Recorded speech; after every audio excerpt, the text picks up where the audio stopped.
Good morning, আমি রঞ্জিত। আজকে যেটা শেখাবো প্রোনাউন তো শিখিয়েছি, কিন্তু প্রোনাউনে আজকে দুটো বিষয় শেখাবো, খুব গুরুত্বপূর্ণ বিষয় যেটা আমরা জানা দরকার। আমরা একটা শিখবো এমফ্যাটিক এমফেসাইজিং, আর একটা শিখবো আমরা রিফ্লেক্সিভ। এই দুটো খুব বিষয় আমরা ব্যবহার করি সেন্টেন্সের মধ্যে, কিন্তু আমরা জানি না কোন সময় কোনটা ব্যবহার করব, সঠিকভাবে কি ব্যবহার করব সেটা আমাদের আইডিয়া নেই বা জানা নেই। সঠিকভাবে যে কোন জায়গায় পার্টিকুলারলি ব্যবহার করব সেটাই তোমাকে দেখাচ্ছি, চলো দেখে নাও। আজকের টপিক হচ্ছে প্রোনাউন। এই প্রোনাউনকে দুভাগে ভাগ করলাম। একটা হচ্ছে আমার প্রোনাউনটাকে আমরা লিখবো, দুটোই কিন্তু সেম জিনিস, আমি সেম আইডিয়াটা বোঝাবার জন্য আমি করছি। দুটোই কিন্তু সেম, কিন্তু কিভাবে আমরা ব্যবহার করছি, কোথায় কেমনভাবে ব্যবহার করছি সেইটা দেখাবো।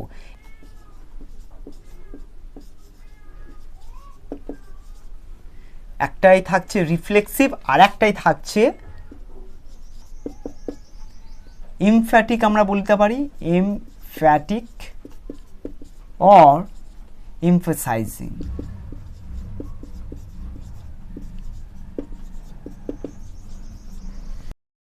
রিফ্লেক্সিভ অর এমফ্যাটিক বা এমফেসাইজিং আমরা বলে থাকি। তাহলে এইবারে তোমাকে দেখাবো যে বিষয়টা কি হচ্ছে, কি দাঁড়াচ্ছে। ধরো এইটাতে আমরা কি ব্যবহার করি, আমাদের জানতে হবে যে রিফ্লেক্সিভে আমরা বুঝবো যে রিফ্লেক্সটা কি বিষয়, কি জিনিসটা। রিফ্লেক্সিভ প্রোনাউন এক ধরনের প্রোনাউন যেটাতে আমরা ব্যবহার করি, দেখো ইউজড অ্যাজ, আমরা ব্যবহার করছি, কি ব্যবহার করছি না, অবজেক্ট অফ দ্য ভার্ব বা অবজেক্ট অফ ভার্বও লিখতে পারি। তাহলে আমরা ব্যবহার করছি ভার্বের একটা অবজেক্ট, সেই ভার্বের অবজেক্টটাকে আমরা বলে থাকি রিফ্লেক্সিভ। এবার কি হচ্ছে বিষয়টা আমি পুরো ডিটেলসে দেখাবো। তাহলে used as object of the verb এইটা হচ্ছে। আর এইখানে যেটা হচ্ছে এমফ্যাটিকের মধ্যে বা এমফেসাইজিংয়ের মধ্যে আমরা যেটা পাচ্ছি সেটা হচ্ছে ইউজড টু, ডিসক্রাইব করছে ইউজড টু এমফেসাইজ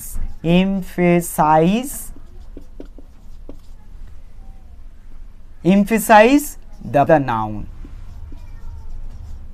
তাহলে use to emphasise the noun, নাউনকে বোঝাচ্ছে। তাহলে আমরা নাউনকে বোঝাচ্ছে, আর এখানে ভার্বটাকে আমরা অবজেক্ট হিসাবে আমরা লিখছি, ভার্বের পর অবজেক্ট, মানে use as the object of the verb, ভার্বের অবজেক্টটাকে বোঝাতে চাইছে। তাহলে এরপরে একটু ডিটেলসে একটু যাই।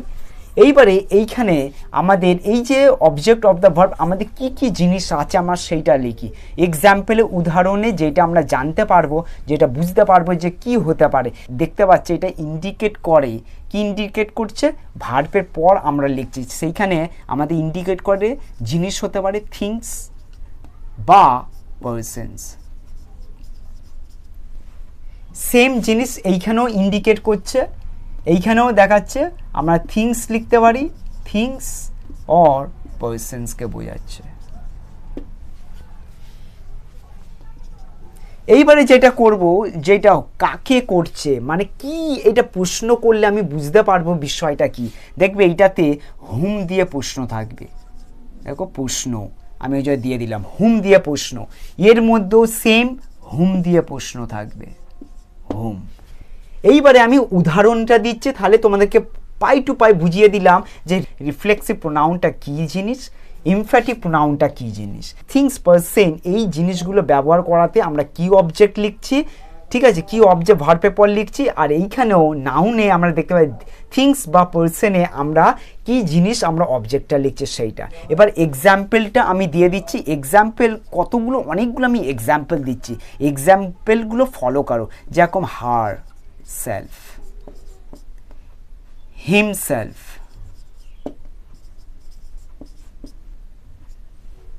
herself, himself, ourselves,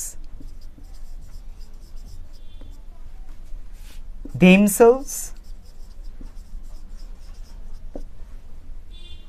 myself, এরকম আরও অনেক কিছু এক্সেট্রা লিখে দিলাম, আরও অনেক। এইগুলো যে দেখতে পাচ্ছ এই এক্সাম্পল উদাহরণগুলো আমরা কি করছি, ব্যবহার করছি প্রত্যেকটা জিনিসে। এমফ্যাটিকও আমরা ইউজ করব আর রিফ্লেক্সিভও ইউজ করব, দুটোতেই আমরা দু ক্ষেত্রেই আমরা এই যে জিনিসগুলো আমরা দেখতে পাচ্ছি প্রোনাউনগুলো, সেই প্রোনাউনগুলোকেই আমরা ব্যবহার করব। তাহলে আমরা এবার সেন্টেন্সে আমরা দেখি যে কিভাবে জিনিসটা হচ্ছে, কিভাবে বদলাচ্ছি। ধরো একটা আমি সেন্টেন্স দিচ্ছি, হি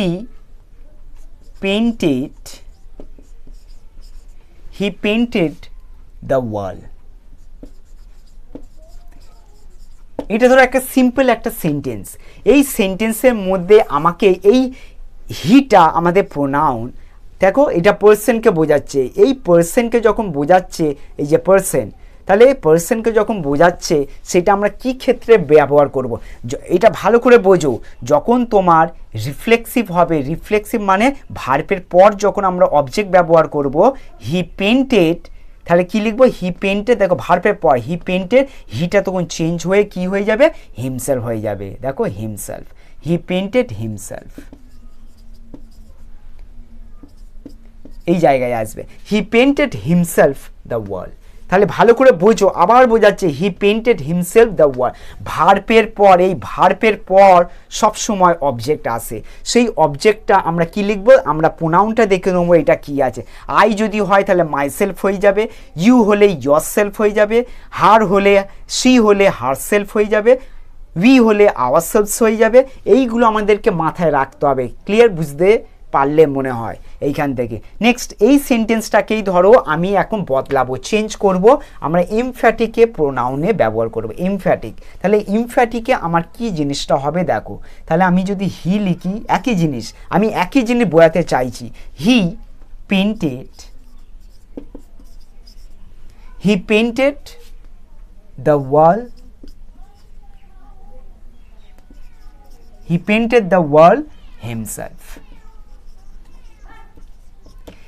এইবারে ব্যাপারটা দেখো, আমি বলেছি নাউন বা অবজেক্টের পর জিনিসটা হয়, সেটা নাউন এইখানেও আমরা ব্যবহার করতে পারি, বা নাউন ফর্ম আছে এই নাউনের পরও আমরা ব্যবহার করতে পারি।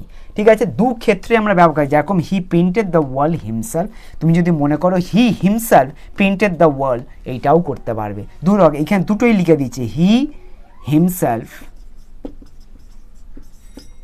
পেন্টেড দ্য ওয়াল। দেখো দুটোই আমি লিখে দিলাম, কিন্তু আমরা সাধারণত ব্যবহার করি হি পেন্টেড দ্য ওয়াল হিমসেলফ। আমরা অবজেক্টটাকে এইভাবে, আমরা নাউনের পর আমরা অবজেক্ট মাইসেলফ লাগছে, যে প্রোনাউনটা আছে। এটা যদি সি হতো তাহলে হার সেলফ হয়ে যেত। তাহলে কিভাবে আমাদের চেঞ্জ হচ্ছে তোমাদেরকে দেখালাম। আরও ধরো দু তিনটি এক্সাম্পল দিই। Rohan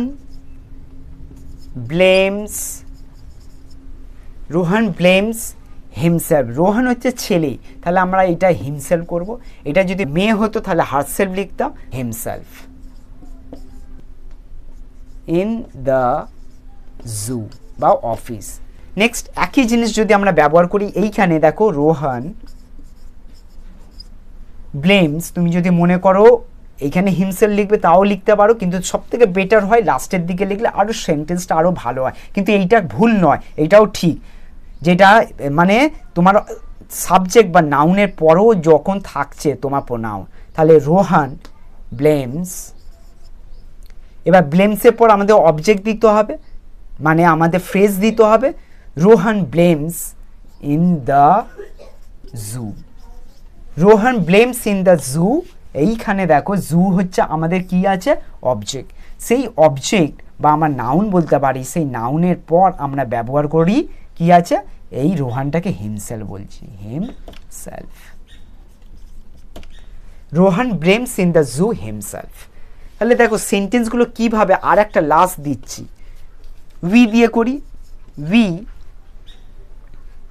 passed in exams. এটা কি আমাদের সঠিক সেন্টেন্স? আমরা যদি করি উই পাস্ট ইন এক্সামস, এটা কি সঠিক? আমাদের এইটুকুনি জানতে হবে, এটা আমাদের কোনোদিন সঠিক নয়। তাহলে কেন সঠিক নয়? এই যে জায়গাটায় দেখছো, এই জায়গাটায় আমাদের কি আছে, উই পাস্ট কি আছে, আমাদের প্রোনাউন দিতে হবে। তাহলে পাস্ট ভার্বের পর আমি বলেছি রিফ্লেক্সিভ প্রোনাউন সবসময় ভার্বের পর অবজেক্ট থাকে। তাহলে উই পাস্ট ourselves। দেখো we passed ourselves in exams. তাই বুঝতে পারছো, we passed ourselves in exams. আর তুমি যদি মনে করো এইখানেও তুমি সেটা ব্যবহার করবে, তাহলে কিভাবে ব্যবহার করবে, উই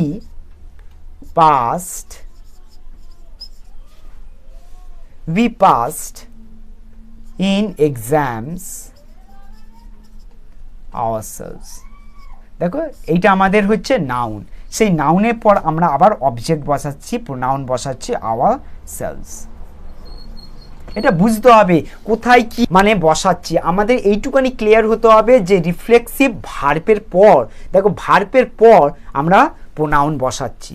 আর ইমফ্যাটিক বা এমফেসাইজিং প্রোনাউনটা দেখবে নাউন আমরা বলে থাকি, মানে জিনিসপত্র বা পার্সন, তারপরে মানে অবজেক্ট আমরা বলতে পারি, নাউন বলতে পারি, তারপরে বসে। এইটা মাথার মধ্যে রাখবে, এটা ভার্বের পর হয় আর এটা অবজেক্ট বা নাউনের পর হয়, এইটা মাথায় রাখবে।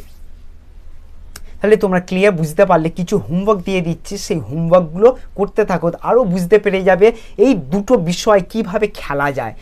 বারবার করে বলছি, দেখো দুটো ক্ষেত্রেই কিন্তু আমরা herself, himself, ourselves, themselves, myself সব কিছু আমরা ব্যবহার করছি, ইটসেলফ সব কিছু আমরা ব্যবহার করছি, দু ক্ষেত্রে আমরা ব্যবহার করতে পারবো একই জিনিস। কিন্তু এইখানে কি হবে সেটা আমাদেরকে জানতে হবে, কি বিষয়টা আসল দাঁড়াচ্ছে সেটা আমাদের মনোযোগ দিয়ে দেখতে হবে, যে এইটা কার পর হচ্ছে, ওইটা কার পর হচ্ছে। এই জিনিসটা যদি তোমাদের মাথায় যদি হয়, তাহলে তোমাদের আইডিয়া হয়ে যাবে রিফ্লেক্সিভ প্রোনাউন কাকে বলে, এমফেসাইজিং বা এমফ্যাটিক প্রোনাউন কাকে বলে। তাহলে তোমাদের ক্লিয়ার, তুমি জানতে পারবে। এইখানেও আমি মানে বুঝিয়ে দিচ্ছি কখন কি হয়, কি বিষয়, উইথ এক্সাম্পলস। পরের আমাদের এই হোমওয়ার্কগুলো দেখে নিই।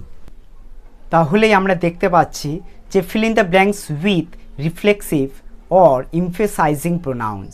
আমরা এই দুটোর মধ্যে যে কোনো আমাদের ব্যবহার করতে হবে, সেটা সঠিকভাবে তোমাদেরকে শিখিয়ে দিয়েছি কিভাবে। একটা মনে রাখবে, আমরা সাবজেক্টগুলোকে অবভিয়াসলি দেখতে হবে। তাহলে সাবজেক্ট দেখব, ভার্ব দেখব, ভার্বের পর যদি হয় তাহলে সাবজেক্ট যেটা হবে সেটা দেখে আমরা ওইটা লিখব ভার্বের পর, যাকে বলে রিফ্লেক্সিভ। আর আমরা নাউন দেখব, সেই নাউনের পর সেটা আগেও হতে পারে, সেটা পরেও হতে পারে, সেইটা দেখে আমরা দেখব নাউন যেখানে আছে, নাউনের পর যখন হচ্ছে সেটাকে বলে এমফেসাইজিং বা এমফ্যাটিক প্রোনাউন্স বলা হয়। সেটা আমরা সঠিক জায়গায় সঠিকভাবে ব্যবহার করব।